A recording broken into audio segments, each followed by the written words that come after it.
Բժիշկ օրթոդոնտ Մհեր Մկրտումյանը մասնագիտական 10 տարիների աշխատանքային գործունեության ընթացքում իր միակ նպատակը համարել է մեր քաղաքացիներին բժշկական բարձրակարգ սպասարկմամբ ապահովելը։ Այսօր արդեն Դավիթաշեն տանող կամրջի ճիշտ հարևանությամբ միանգամից մի քանի թաղամասերի խաչմերուկում բացվել է Մեդեսի ստոմատոլոգիական կենտրոնը առողջատամնաշար, արդյունքում հմայի ժպիտ պարգևելու նպատակով։ Կարմիր ժապավենը կտրելու արարողությունը վստահված էր Բարգավաճ Հայաստան կուսակցության նախագահ Գագիկ Ծառուկյանին եւ առողջապահության նախարար Հարություն Քուշկյանին։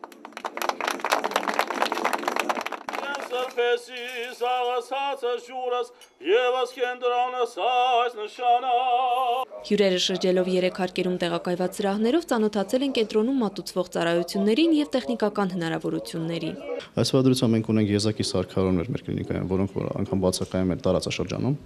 որը որ ստոմատոլոգիան կբերի այլ որակի վրա։ Մեդեսին իրականացնում է ցանկացած թերապևտիկ, վիրաբուժական, իմպլանտացիոն ստոմատոլոգիական ծառայություններ, գործում է նաև ատամնատեխնիկական լաբորատորիա, ինչպես նաև ռենտգեն բաժանմունք։ Հայաստանում ստոմատոլոգիական ծառայությունների նորույթը լազերային վիրահատման սարքն է։ Լազերը հնարավորություն կտա թե վերքերի լավացումը արագացնել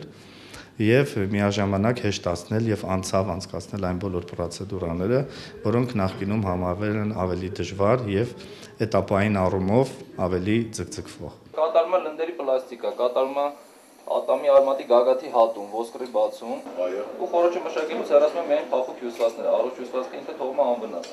Այսինքն մենք ստանում ենք 100%-անոց խորոչ, որը որ կարելի է հետագայում սրումը վերականգնել։ Այդտեղ լնդագրպանիկները մաքրվում են լազերի ճառագայթի միջոցով։ Այսինքն ատամնակարերը նույնիսկ կարելի է մաքրել լազերի ճառագայթով։ Մեդեսի ստոմատոլոգիական կլինիկայի մասնագետները եվրոպական տարբեր երկրներում անցել են հատուկ վերապատրաստում, հրավիրվել են բժիշկներ նաև Միացյալ Նահանգներից եւ Ռուսաստանից։ Այնպիսի հիմքերով է ստեղծված կենտրոնը, որ առաջերտին ստեղ կարող են այցելել նաև անապով խավի ներկայացուցիչներ եւ ստանալ անհրաժեշտ մատչելի բուժօգնություն անվճար հիմունքներով։ Միջազգային բոլոր չափանիշներին համապատասխանող Մեդեսի ստոմատոլոգիական կենտրոնի մի մասն էլ հատկացված է շուրջօրյա դեղատան աշխատանքին։ Դիանա Կարապետյան, Արմեն Շահոյան, Երկիրն այսօր։